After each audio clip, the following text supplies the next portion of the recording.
UBC, inspiring Uganda.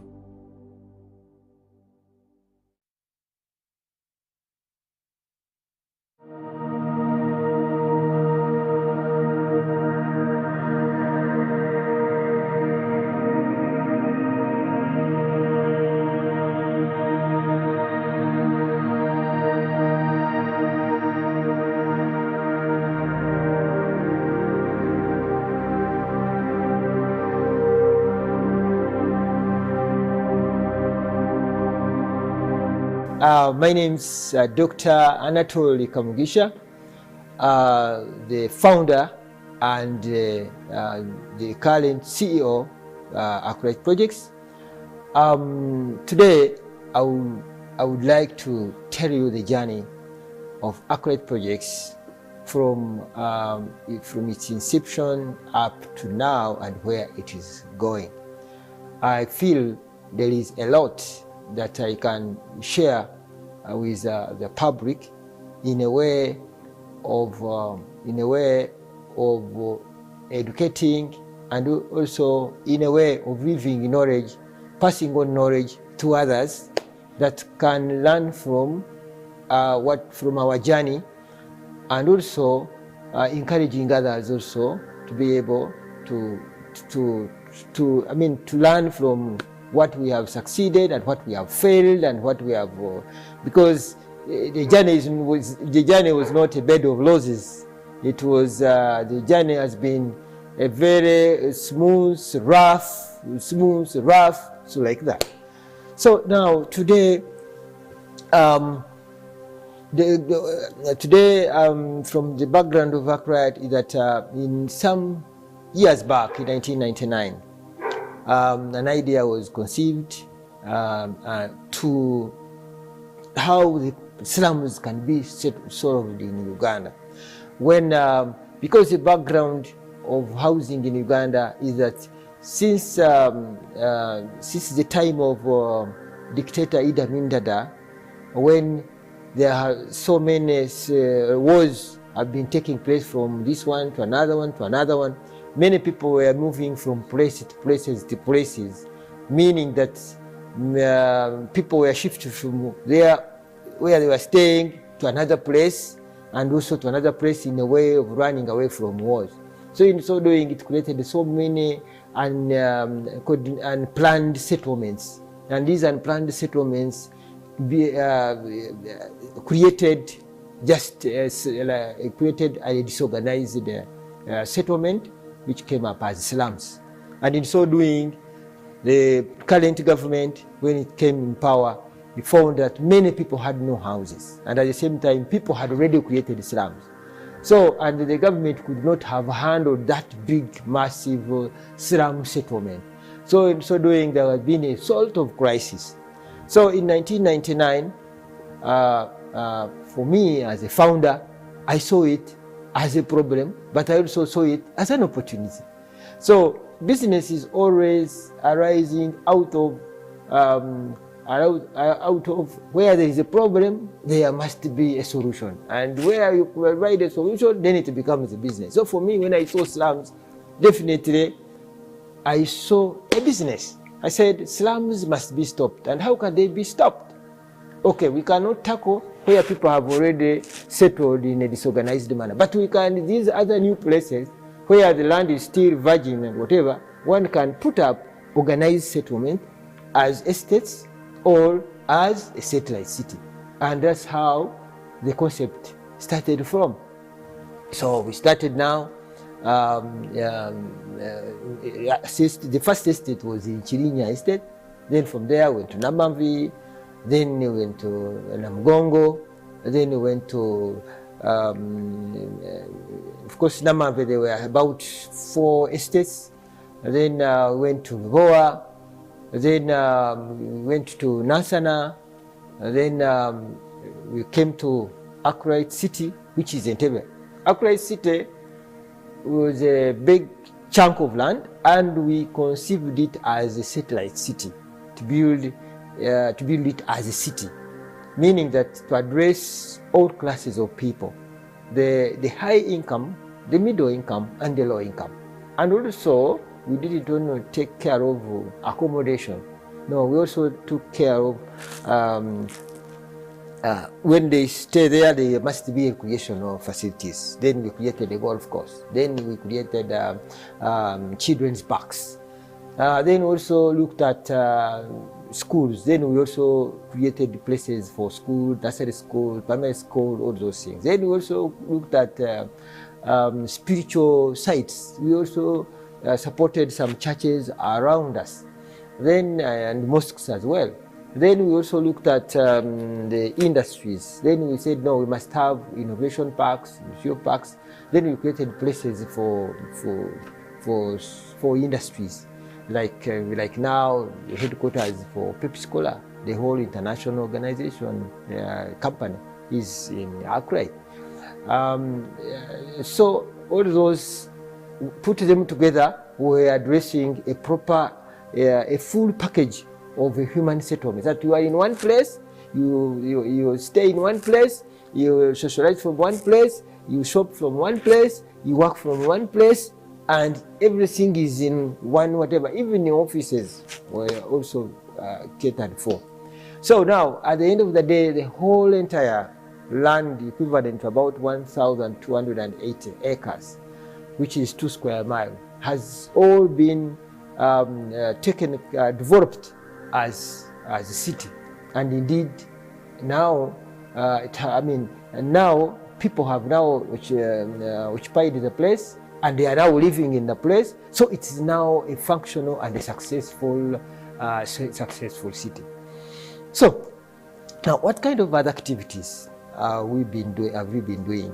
For us, just get the land, plan it, where the houses are supposed to be, put infrastructure, roads, water, power, and all those things. And of course, we work with government. Government supports us on roads and tabaking and all other things, power and water.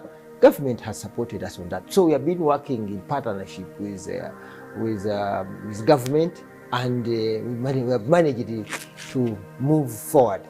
Of course, when we hosted the president, when he came, he looked at the magnitude of the project, and he said there is a need the government to support us. And indeed, they have supported us, and we have moved very, very far.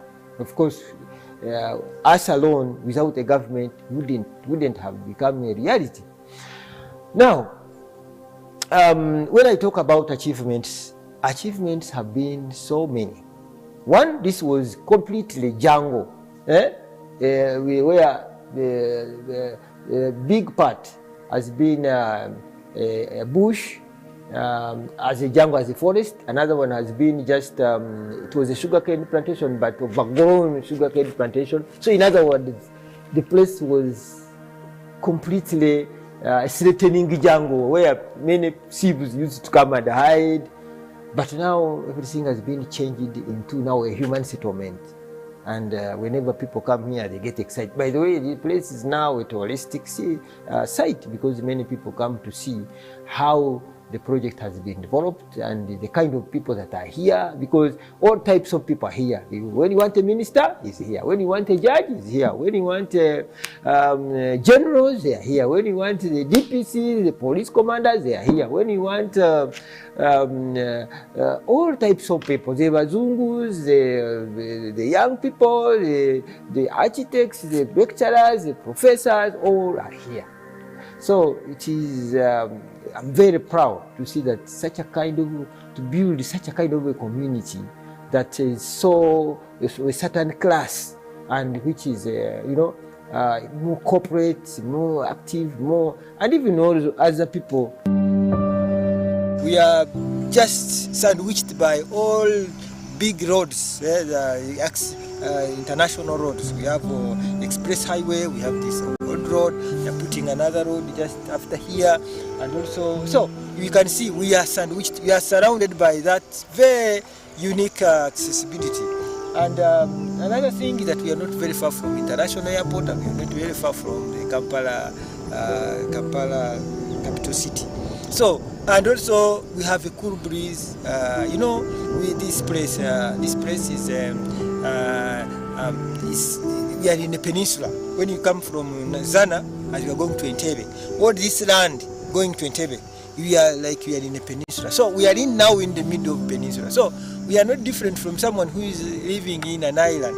That's why you can see the wind blows 360 degrees. It comes from this side in the morning, in the evening it comes from this side, it keeps on saturating. So at the end of the day, we have very fresh air. Now, when this project came into establishment, it has created an impact in the neighborhood. The neighborhood that was also very, very, undeveloped.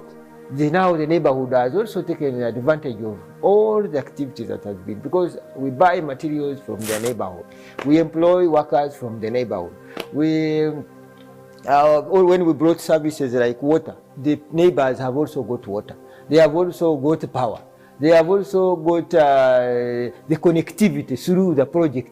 So because of our project, we have managed to get a town council. We have now Kajan's town council, which was born out of our establishment.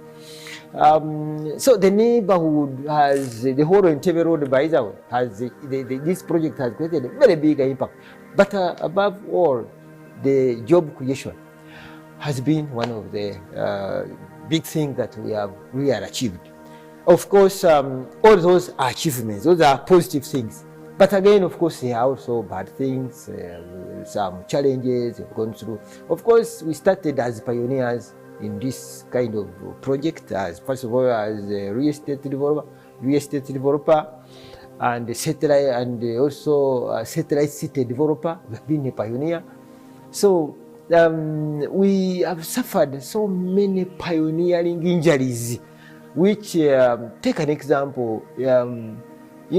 Land itself has been one of the biggest problems, because land has got historical encumbrances. You don't know, you buy land on the face of it all, it's okay, but inside in the documentation or in the history, you find the land has an encumbrance. Take an example when you can suffer a historical encumbrance of 1962 or 1950, that somebody had an interest in the land, then the land was given to someone who sold it to so and so, and now those sold it to another person, They took the property to the bank, they mortgaged it, they failed to pay. Now you come, the bank advertises it, you buy it. After buying it, then you see somebody who was in 1954 coming and say, I have an interest in the land. Now stop. Now by the time you are there, the person takes you to court, puts a caveat on the land. So at the end of the day, how do you move on? So all those are things that we suffer. And at the end of the day, you end up even your clients getting a problem, because when you got a problem, then they are behind you. They are always a market. They are always your clients. So at times such things have also been a problem. Then we have been having problems of squatters. Some people claim themselves that they are squatters. They have an interest as a chibanja. And the word chibanja is ambiguous. It's something that you cannot touch, you cannot know the boundary. But somebody comes and says from here to there, from there to there. So you go into those wars, fights, war. So those ones also have been having problems. But above all, other big problems that within the operation has been, we had issues of taxes, whereby when we have put a lot of money in the infrastructure, we have put a lot of money in all that kind of. Take an example, in this project alone, has been 46 kilometers of the roads, in the road network. And you can imagine you are a developer building 46 kilometer road network at width about 12 meters, and single-handedly as a developer. So putting that kind of money, then at the end of the day, when you are there, then you end up having such a kind of cost.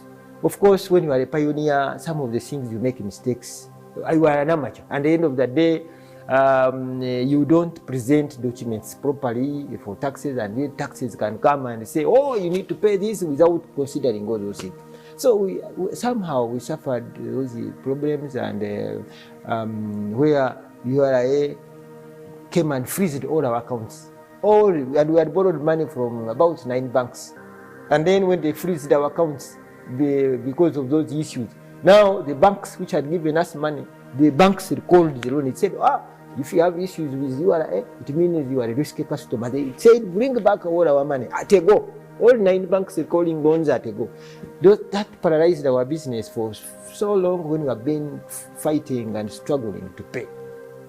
So those are some of the challenges: taxes, and again the bank recalling loans, and again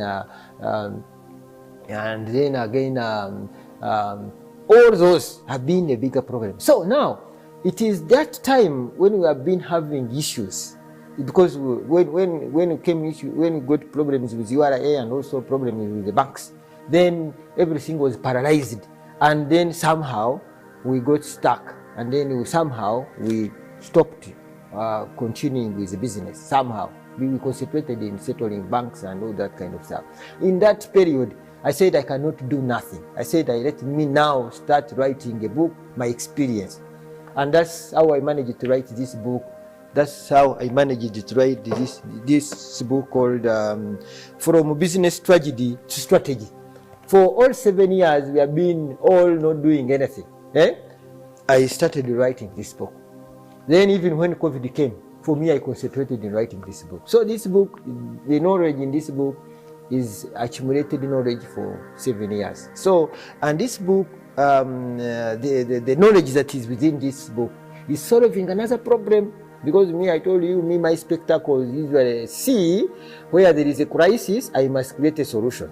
And when I create a solution, then it becomes a business. So for me, what I did, I wrote this book, and this book is a jump starter. It makes every young person create his own job. In other words, there is a problem of unemployment where everybody is trying to be a job seeker. I'm saying, don't be a job seeker, be a job creator. And this book is for all young people from 25 years up to 40 years. Once you read this book, you will never be employed by anybody, but you will employ yourself. And that's the reason I've written it, because I see all governments have a problem.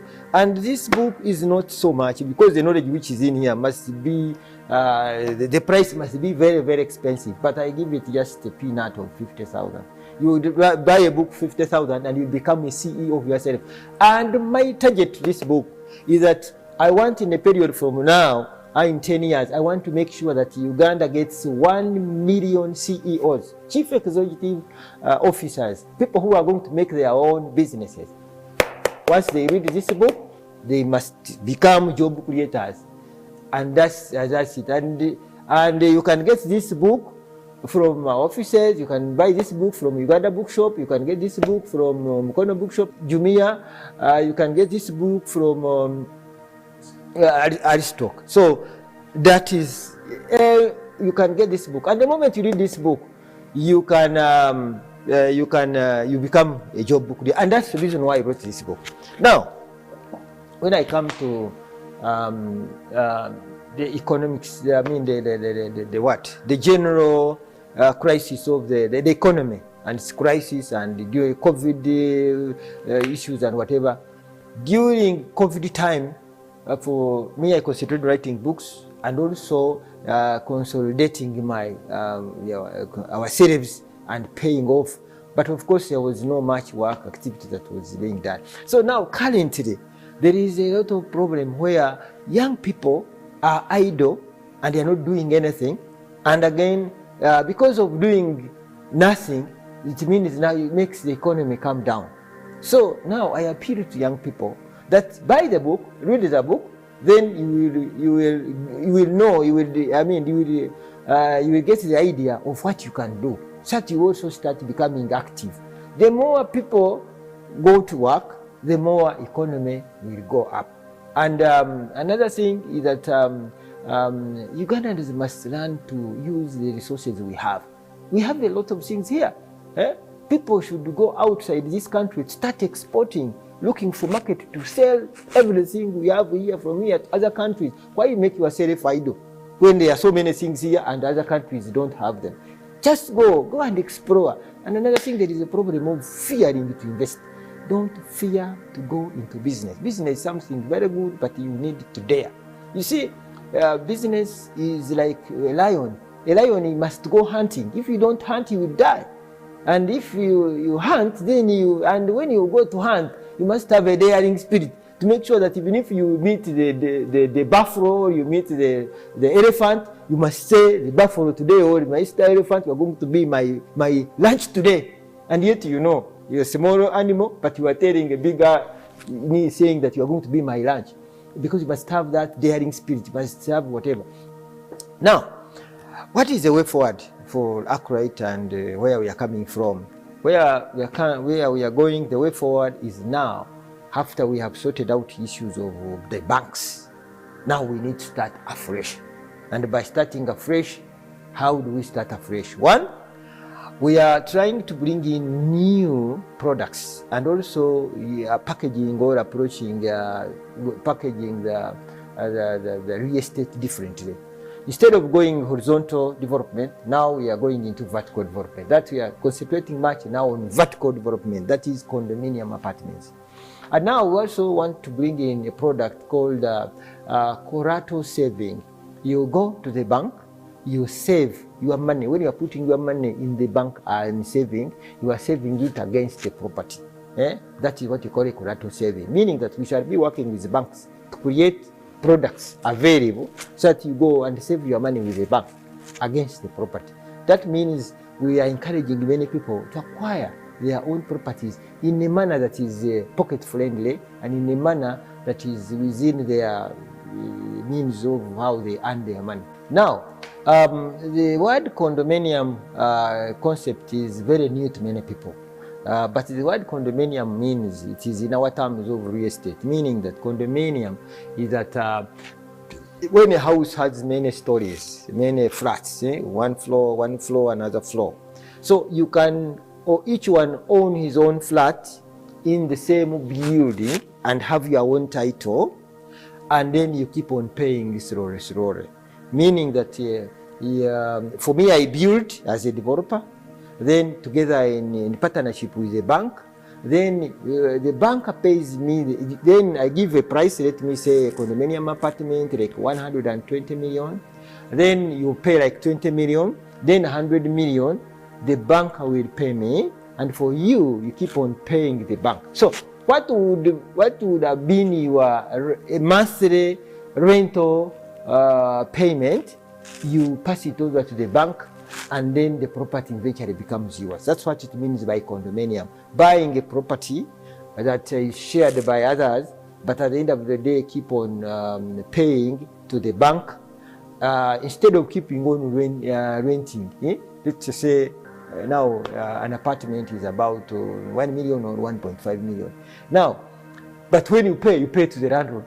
And even if you pay 50 years, the property will remain to the landlord. And but now we are saying condominium apartment, you are paying for what would have been your rent now becomes your property. You keep on paying the bank. Every condominium apartment, that apartment has got its own title. And the title, let me say, if it has been, let me say, plot maybe 115. Now, the title, how it is made, is going to say plot 115 floor 1, plot 115 floor 2, plot 115 floor 3, plot 115 floor 4. So every floor will be having its own title, all reading the same, but with a different. So in other words, it will be one title, but having another subtitles called 4 titles. And every title you will be entitled to purchase and own it 100% and leave it. And you can use the same title, you can go to the bank and borrow, you sell it to somebody, so it will be a product where you can go and change it with whatever, and you can borrow money against it, you can sell it, you can use that kind of stuff. That's what it means by condominium. And that one, you go to the bank, you can even, without going to the bank, you can have the money and pay straight away. But it's at times such a kind of money is not always available at that time. So it is always good to use the bank. And I encourage people to keep on using bank. Don't go and get the money and buy a property at a go, because the money should be used for some other activities, to increase your stock in a business, to build a factory. People must know that you don't put money in luxury homes, all these kind of stuff. put money into a factory, into a factory. People, I see Ugandans have a problem. People don't look at factories as the most important thing. It is good that every person must have a bigger factory or a smaller factory at home. If anything, even a cottage industry at home. So, and the people in the diaspora also can buy these products using the same thing. When you are in diaspora, you raise with a developer like me, and we raise with the bank, which we work together, documentation by internet and what. Then the bank processes your thing, and they take the property to the bank, and you pay, the bank pays me, and you own your property. The next project is to make sure that we put Akright City into another level by expanding the neighborhood into condominium apartments. And again, we want also to go and attack slums. We want to go bring a problem where we look at the slum, we engage the people in the slum, we develop with them. For us, we come up with our expertise and money, and we develop people in the slums, and then we remove them from slums into vertical development. Then we create even space. At the end of the day, a slum can be transformed, and you change those people that are there. So now, one, I want to thank the government for supporting us. Really, the government supported us, and it is still supporting us. And I want also to thank the partners like UBC and other stakeholders that have also been with us. But of course, like if these the UBC, the TV have not been there. By the way, for us to be able to achieve all these things has been through the media, because we have been engaging the public, our ideas. And because our biggest capital as Akright, it has not been this cash capital. Our capital has been the brain, the ideas. But whenever we talk about our ideas bring money on the table. And if we have not been having the means of communicating to the world, then our ideas couldn't have reached those people, because our ideas has been our capital, and it is still our capital, because we are very innovative, and we are very hardworking people, and we are focused, and we are determined, and that's, of course, for us, we say we believe, then you begin, then you become, and that is our principle. That is the principle that drives us. So without UBC to take our ideas and whatever to the rest of the world, then those investors who have been investing with us wouldn't have come. Of course, now, like Akright now, where we are going, is that we are going into another restructuring, a new management, a new all that kind of stuff, and also the kind of thing we are going to do are big projects, because we are going to be doing big slums. We get like slum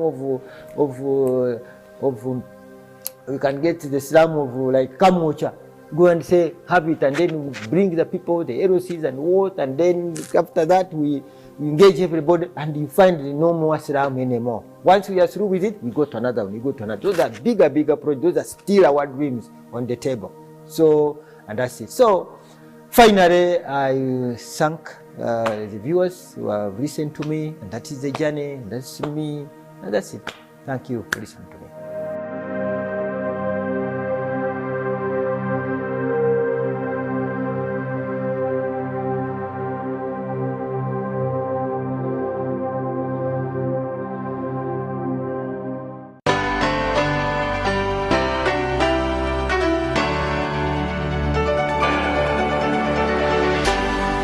UBC, inspiring Uganda.